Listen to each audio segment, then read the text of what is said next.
Howdy friends, Bernardo Spaniel from Nardio.net. This is Rocky. You may have seen him before when he was a bit more of a baby, but now he's turning into a fluffer. And today is not about my cat. Today is going to be a fun video featuring the Drakfang Thirsters and the official Blitz Bowl rules powered by Nardio. But in all seriousness, we came up with some rules for them we think are really fun, powerful, and very thematic of what the team has to offer. And it plays with the thirst and drinking mechanic that happens with the linemen and the vampires. So if you remember my last Drakfang Thirster video, the vampires in Blood Bowl need the thralls around so they can play normally without going crazy with hunger. And I wanted to play with that with Blitz Bowl and make it where it was still kind of not quite as necessary to keep them in line, but in a way to help them feel powerful. Because I don't really... You okay, buddy? Hi. They don't really... I don't think they need to be weak. I don't think they need to be boring. And I kind of feel like Blitz Bowl has a lot of teams that are slow. And they're kind of powerful when you play them against each other, but there's something about having a fast, powerful team that's great. That's why the Dinos are great. That's why the Wood Elves are great. That's why the Dark Elves are great. That's why the Slann are great. But we don't have enough fast teams. So I kind of wanted to bring another one in. Now, I've done some modifications to the traditional vampires and traditional mummy community teams as well, but we'll discuss those later on. Today, it's all about the Drakfang Thirsters. I want some vampires to feel powerful, to feel like a threat, to feel like those are the ones we really need to watch out for. The thralls, they're thralls in a way, they're almost throwaway. But the vampires, they're gonna get you, they're gonna come fast, they're gonna come hard, and they're gonna be the threat on the board. But you don't really wanna have to forget about the thrall. So how do I make that work? Well, I made the thrall a resource for the vampires in the games. So the game was gonna, the vampire team for the Drakfang Thirsters is gonna come with 3 thralls. Now, these thralls are a resource that the vampires can use to gain more skill or to sacrifice in game to get out of tricky situations. Now, this just feels fun. So first we're gonna start off with the obvious.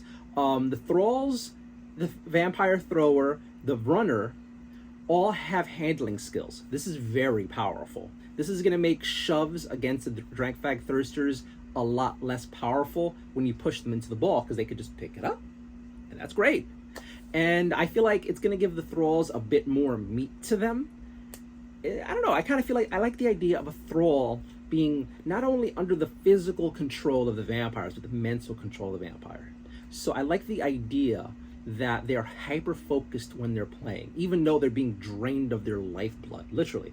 I love the idea that they will never let a ball pass. So if they're ever pushed into a ball, they have to get it from Master. They have to keep Master happy. They can't let Master get mad, so they have to grab the ball. So that makes sense to me. And that's why they have handling skills. The thrower. Well, wouldn't the thrower also have handling skills? I mean, they're a thrower, so it makes sense, and that's why they have it. It's just it's like the default for them. And the ball is their thing. And I kind of have the thrower on the team as the leader, and I believe that's how it works in the lore too. But yeah, I kind of like it where he's calling out the plays, he's pointing where he wants to go. If he sees the ball, he goes for it, he grabs it, and I love that. So he has handling skills. The runner. I don't understand why more runners in the game don't have handling skills, because if there's ever someone who should be able to just spot a ball on the ground, grab it, and run, it should be the runner as well. And I feel like it makes sense. Now, I'm also giving the runner safe hands, but I wanted to just make sure they, how do I say this? I wanted to make sure they felt sufficiently powerful and threatening. Now, the runner, I love her so much. I'm gonna have pictures during this video, but I gave her the classic hairdo, and she wasn't hard to paint, but again, like I mentioned in the last Drakfang video, if you paint her, I recommend taking the head off, painted the head separately, and then sticking it on there. She has a surprising amount of detail you're gonna miss if you have her head in there. So yeah. So The runner also has safe hands, which is very useful. And part of me was thinking about doing that with the thrower as well, but you know, there's something kind of fun about seeing the thrower tackle and the ball go everywhere. So that's why I didn't do it. The Vampire Blitzer is going to have Offensive Specialist. So again, they're going to have 2 block dice. I gave them a throw of 5+ because they're not meant for throwing. They're not meant for like smart stuff. According to the lore for the Drakfang Thirsters in Blood Bowl, the Blitzers are a little more down the spectrum of chaos. They've given in, or they lost control of their bloodthirst, and they're more likely to do damage and take damage, and they're not really good. They're like hyper focused on what they're doing with the ball and maybe eating people. So I also gave the Blitzer a 5+ armor save. Now I think that offsets his 8 move a bit because he's kind of a glass cannon. So I don't know. I feel like that works really, really well. And then again, having him down further on the spectrum of like not in control is because again, vampires are very in control and then fully beastied out.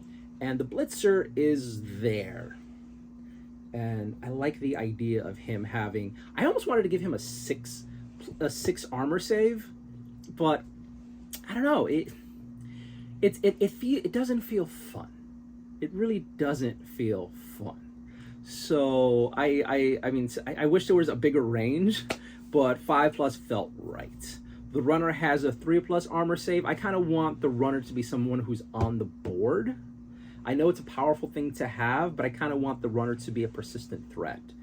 The thrower has a 4+ armor save. 50-50 to me just makes perfect sense for the thrower. I mean, in theory, you could have said they could have been a bit weaker, but again, the thrower to me feels about right, where he's going to be a persistent threat, and he only has 6 move base. That's going to come back. The thralls have a 5+ armor save.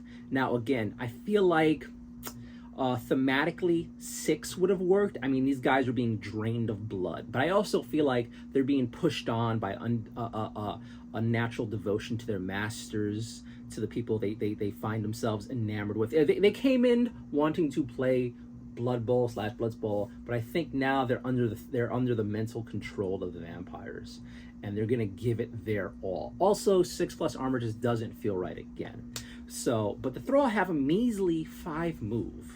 Now, for what they do as a resource for the vampires, that feels a bit strong.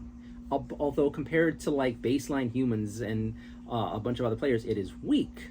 But I really wanted to balance what the Thralls can do for the team, and I didn't want to give them such limited move where they wouldn't be able to get out there and do what they need to do. Not only get the ball and score touchdowns, but also to be the resource they need to be for the vampires.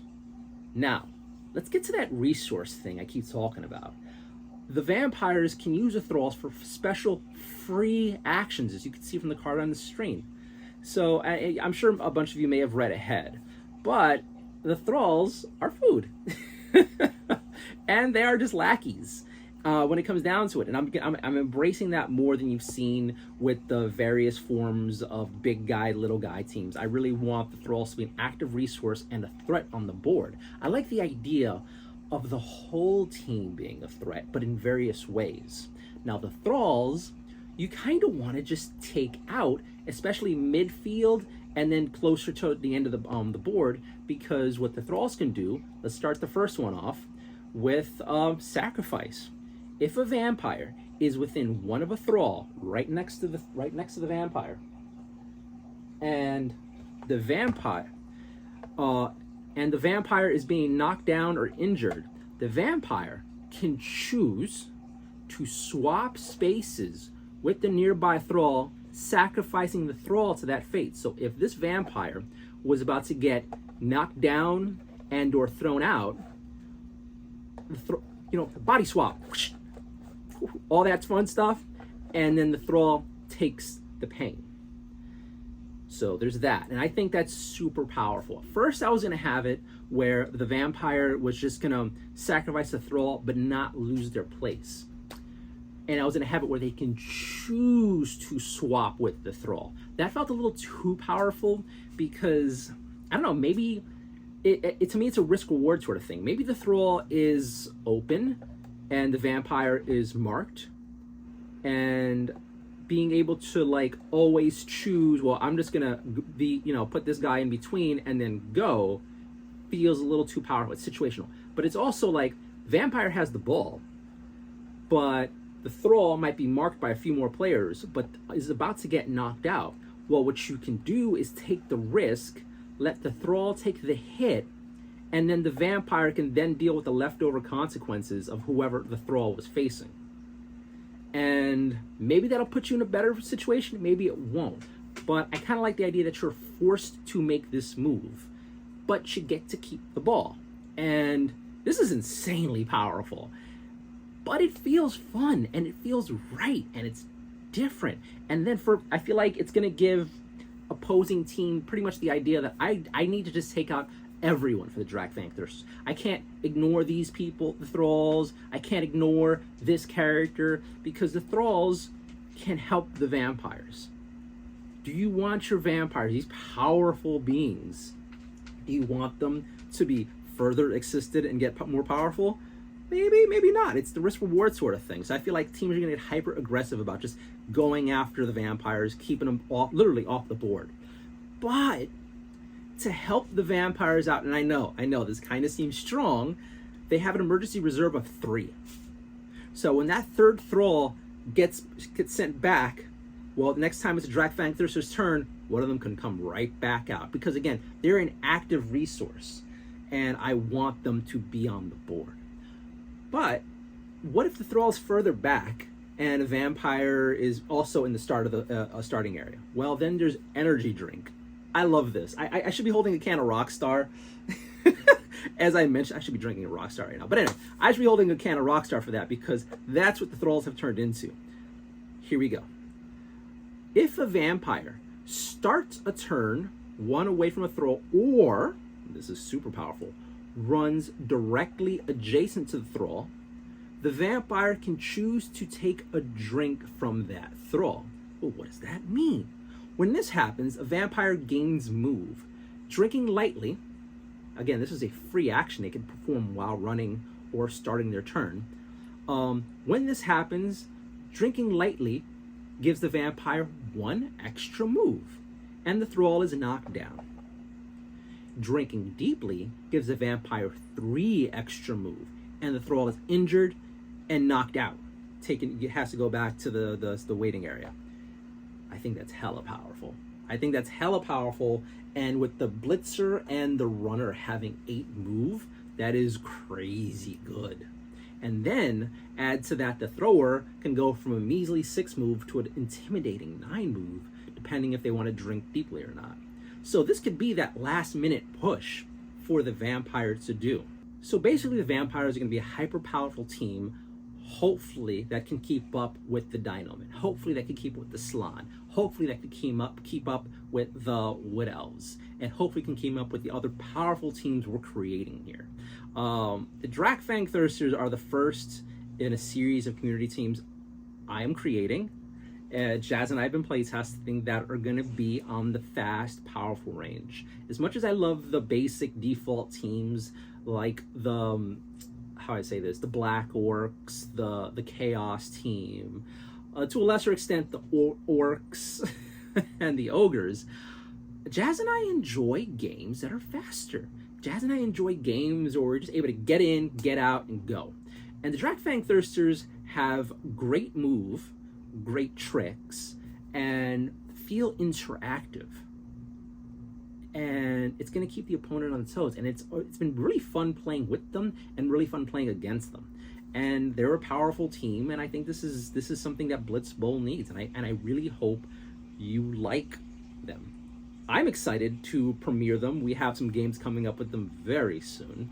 But yeah, let me know what you think. What do you think of the Drakfang Thirsters, the Nardio version? I'm sure there are going to be some other people out there who are going to make their own team, the Blitz Bowl team with them. But I don't know. We wanted to play. We didn't want to really wait on anyone else to tell us what the community rules are. So we just started making up rules and play testing, and that just feels right. I mean, it's our channel, and we're basically the only ones doing Blitz Bowl in the world, really, on YouTube and Rumble and whatnot. So we're going to start making our own rules for things. And this also means we're going to come for, I believe, season 2 of Blitz Bowl. We're going to change some baseline teams, and pretty much we want to raise all ships because there's quite a few teams that we feel like just can't compete. And I really, really, really would love to see the Orcs compete on a level playing field, or a leveler playing field with the Dino Men, with the Wood Elves, with the Slan, with the Drakfang Thirsters, because Orcs are badass. And then what about the other flavors of Orcs? The ones that we're creating. Well, they're going to be fun. Anywho, thank you so much for watching. I hope you're cool. I hope you're all having a sensational week. I hope you're having a sensational fall. Life has been good here in New York City for the most part.